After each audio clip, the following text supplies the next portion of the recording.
Hello, my lovely students. I hope you all are doing good. Today, I am going to teach you the remaining part of this chapter, that is a wise lesson from your English book. So, without getting any further delay, let's get start. His wife told him a story of a dervish. Dervish worked under the king. There was once a dervish in the service of a king. The king used to give him a piece of cake and a bowl of honey daily. The dervish used to eat the cake and put the honey into a jar, which he always carried upon his head. Honey, however, in those days was very expensive. One day, the dervish, noticing that his jar was nearly full, thought of the high price his honey would fetch in the market.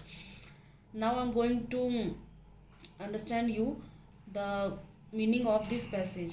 तो उसकी wife जो है वो story सुनाती है एक डरविश के बारे में, जो कि डांस करता था, गाना गाता था। तो वो काम करता था किंग के अंडर में। तो किंग जो है उसको खुश होकर के वो जो हमेशा उसको केक और एक बोले एक कटोरी वो हनी रोज़ दिन देता था। तो वो जो है डरविश खाता था उसको, और हनी जो था केक को खा लेता था और हनी को एक जार में, ये जो जार है बड़ा सा, उसमें वो फिल करता था, जमा करता था चोरी छिपे। तो हनी जो है उस टाइम पे, जिस टाइम की स्टोरी है, उसमें बहुत एक्सपेंसिव थी, बहुत ही महंगी थी। तो एक दिन डरविश क्या सोचा कि ये जो जार है उसका तो फुल ऑफ हनी हो गया, पूरा भर गया हनी उसमें। तो वो सोचा क्यों ना मैं इस हनी को बेच दूँ मार्केट में, तो उससे क्या होगा। I am going to sell my honey for a piece of gold and buy 10 sheep, all of which is going to give birth to lambs, so that in the course of 1 year I am going to have 20 sheep। तो उससे क्या होगा कि हनी बेचेगा, gold खरीदेगा, फिर उससे 10 sheep भेड़ खरीदेगा, फिर वो जो भेड़े हैं वो लैम्स बच्चे देगी, उसके बच्चे को लैम्स बोलते हैं। फिर वो जो है एक साल में 20 sheep हो जाएगा उसके पास। Then for sure their number will steadily increase, धीरे धीरे नंबर जो है वो और बढ़ेगा शिप का। एंड इन 4 years, और 4 साल में, I shall be the owner of 400 sheep, और 4 साल में वो 400 sheep का मालिक हो जाएगा। I shall then buy a cow, उसके बाद वो काउ खरीदेगा, एंड एन ऑक्स, ऑक्स खरीदेगा, and acquire a piece of land, उसके बाद वो ज़मीन भी खरीदेगा। My cow will give birth to calves, और काउ जो है वो बेबी देगी, काफ्स बोलते हैं उसको। The ox will be useful to me, और ऑक्स जो है उसको खेत वेत जोतने में हेल्प करेगा, प्लॉ करने में, खेत जोतने में। माई land while the cows will provide me with milk, cows जो है वो मिल्क देगी।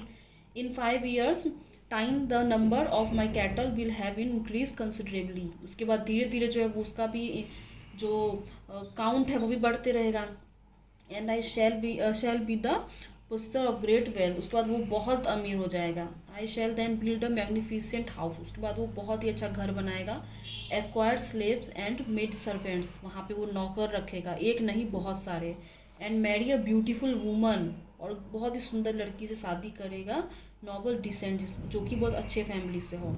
सी विल बेयर मी अ सन, और वो मुझे एक बेटा देगी। A robust and beautiful child, बहुत ही सुंदर बच्चा देगी।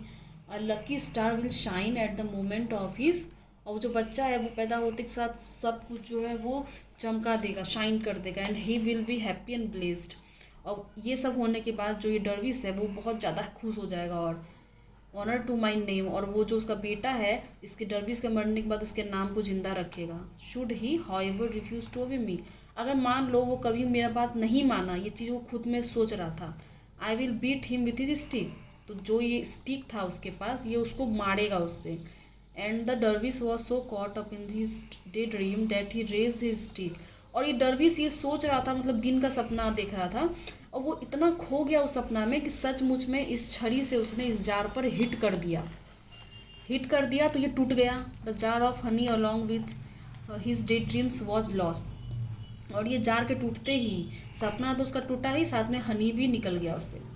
आई have told you the story, continued the wife of the pierce man, just to give you a lesson that it is not wise to speak of things. तो ये story यहीं पे ख़त्म करके उसकी वाइफ जो है, जो ये स्टोरी चल रहा था, तो स्टोरी ख़त्म करके उसकी वाइफ बताती है कि यही मुझे तुम्हें सिखाना था। Remember the words of king Solomon, Solomon king का ये बात हमेशा याद रखना, जिसने कहा था, do not boast your self for you do not know what will happen to you next.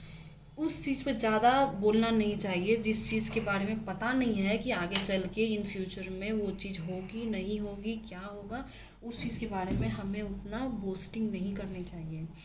I think that this video will be helpful for you. We will meet in our next video, and in my next video we will discuss the question and answer of the second chapter. So till then, stay safe, stay home, good luck.